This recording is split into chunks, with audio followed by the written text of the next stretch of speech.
നിയമസഭാ തെരഞ്ഞെടുപ്പിലെ അന്തിമ പോളിംഗ് കണക്ക് എവിടെയെന്ന ചോദ്യം ഉയരുന്നതിനിടെ പഴയ കണക്ക് വീണ്ടും പ്രസിദ്ധീകരിച്ച് തെരഞ്ഞെടുപ്പ് കമ്മീഷൻ 78.27% പോളിംഗ് എന്ന കണക്കാണ് വീണ്ടും പുറത്തുവിട്ടത്. കണക്ക് പുറത്തുവിടാത്തതിനെതിരെ പ്രതിപക്ഷ നേതാവ് വി ഡി സതീശനും മന്ത്രി വി ശിവൻകുട്ടിയും രംഗത്ത് എത്തിയിരുന്നു. അതിനിടെ പോളിംഗ് ശതമാന വിവാദത്തിൽ വാർത്താ സമ്മേളനം വിളിച്ച് തെരഞ്ഞെടുപ്പ് കമ്മീഷൻ.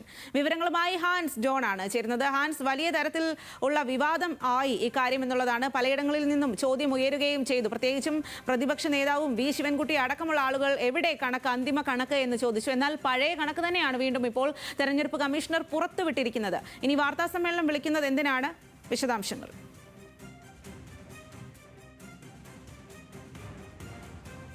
സ്വാതി, തെരഞ്ഞെടുപ്പ് പൂർത്തിയായി 4 ദിവസം കഴിഞ്ഞിട്ടും തെരഞ്ഞെടുപ്പ് കമ്മീഷൻ ഇതുവരെയും പോളിംഗ് ശതമാനവും മറ്റ് വിവരങ്ങളൊന്നും തന്നെ പുറത്തുവിട്ടിട്ടില്ല. ഇതിനോടകം തന്നെ സ്വാതി പറഞ്ഞതുപോലെ തന്നെയാണ് പ്രതിപക്ഷ നേതാവ് വി ഡി സതീശൻ ഈ അന്തിമ പോളിംഗ് ശതമാനവും മറ്റ് വിവരങ്ങളും പുറത്തുവിടണം എന്നാവശ്യപ്പെട്ടുകൊണ്ട് കേന്ദ്ര തെരഞ്ഞെടുപ്പ് കമ്മീഷന് കത്തയച്ചു.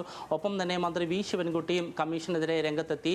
ഈ അന്തിമ കണക്ക് പുറത്തുവിടാത്തതിൽ ദുരൂഹത നിലനിൽക്കുന്നുണ്ട് എന്നായിരുന്നു മന്ത്രി വി ശിവൻകുട്ടിയുടെ ആരോപണം. ആ പശ്ചാത്തലത്തിലാണ് ഇപ്പോൾ ഒരു മറുപടി എന്നോണം ഒരു കണക്ക് ഇപ്പോൾ തെരഞ്ഞെടുപ്പ് കമ്മീഷൻ പുറത്തുവിട്ടിരിക്കുന്നത്. ഈ തെരഞ്ഞെടുപ്പ് ദിവസം മുതൽ തന്നെ തെരഞ്ഞെടുപ്പ് കമ്മീഷന്റെ ഔദ്യോഗിക ആപ്പായിട്ടുള്ള ECI നെറ്റിൽ ലഭിക്കുന്നുണ്ട് ഈ പോളിംഗ് ശതമാനവും അതുമായി ബന്ധപ്പെട്ടുള്ള വിവരങ്ങളും. അത് സംസ്ഥാന തലത്തിലുള്ള പോളിംഗ് ശതമാനമുണ്ട്, ജില്ലാ തലത്തിലുള്ള വിവരങ്ങളുണ്ട്, നിയമസഭ മണ്ഡല അടിസ്ഥാനത്തിലുള്ള പോളിംഗ് ശതമാനവും ലഭ്യമാണ്. ഈ കണക്കാണ് ഇപ്പോൾ വീണ്ടും ഒരു പ്രസിദ്ധീകരിച്ചുകൊണ്ട് മുഖ്യ തെരഞ്ഞെടുപ്പ് ഓഫീസറുടെ സീലോടുകൂടി ഇപ്പോൾ തെരഞ്ഞെടുപ്പ് കമ്മീഷൻ പുറത്തുവിട്ടിരിക്കുന്നത്. അതിൽ പ്രധാനമായും പറയുന്നത് ഇത് അന്തിമ കണക്കല്ല, ഈ തപാൽ വോട്ടുകളും ഹോം വോട്ടുകളും മറ്റ് പോസ്റ്റൽ വോട്ടുകളും എല്ലാം ഉൾപ്പെടുത്തിക്കൊണ്ടുള്ള അന്തിമ കണക്ക് ഇലക്ഷൻ കമ്മീഷൻ പുറത്തുവിടും എന്നുകൂടി ഇപ്പോൾ മുഖ്യ തെരഞ്ഞെടുപ്പ് ഓഫീസറുടെ കാര്യാലയം അറിയിച്ചിട്ടുണ്ട്.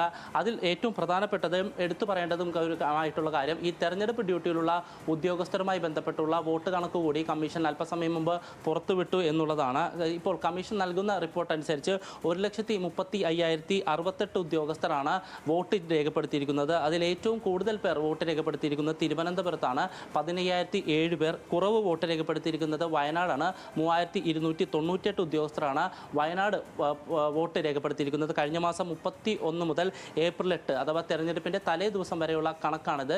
അതിൽ ഏറ്റവും നിർണായകമായിട്ടുള്ളത് 1,45,000 ഉദ്യോഗസ്ഥർക്കായിരുന്നു തെരഞ്ഞെടുപ്പ് ഡ്യൂട്ടി ഉണ്ടായിരുന്നത്.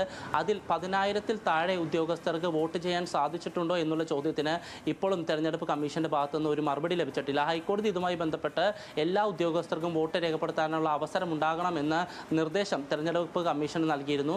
ആ നിർദ്ദേശം പാലിച്ചിട്ടുണ്ടോ, ഈ പറയുന്ന 10,000 ഉദ്യോഗസ്ഥർക്ക് വോട്ട് ചെയ്യാൻ കഴിഞ്ഞിട്ടുണ്ടോ എന്നതടക്കമുള്ള കാര്യത്തിൽ വ്യക്തത വരേണ്ടതുണ്ട്. എന്തായാലും ഇന്നത്തെ ഈ വിവാദങ്ങളുടെ പശ്ചാത്തലത്തിൽ മുഖ്യ തെരഞ്ഞെടുപ്പ് ഓഫീസർ വൈകിട്ട് 4 മണിക്ക് ഇതുമായി ബന്ധപ്പെട്ട ഒരു വാർത്താ സമ്മേളനം വിളിച്ചു ചേർത്തിട്ടുണ്ട്. ഏതെങ്കിലും തരത്തിലുള്ള സംശയങ്ങളോ അല്ലെങ്കിൽ മറുപടികളോ ആവശ്യമുണ്ടെങ്കിൽ അത് വാർത്താ സമ്മേളനത്തിൽ നൽകും, അല്ലെങ്കിൽ ഒരു വിശദീകരണം വാർത്താ സമ്മേളനത്തിലൂടെ നൽകും എന്നാണ് മുഖ്യ തെരഞ്ഞെടുപ്പ് ഓഫീസർ ഡോക്ടർ എത്തനയു കേൽക്കർ അറിയിച്ചിരിക്കുന്നത്. സ്വാതി.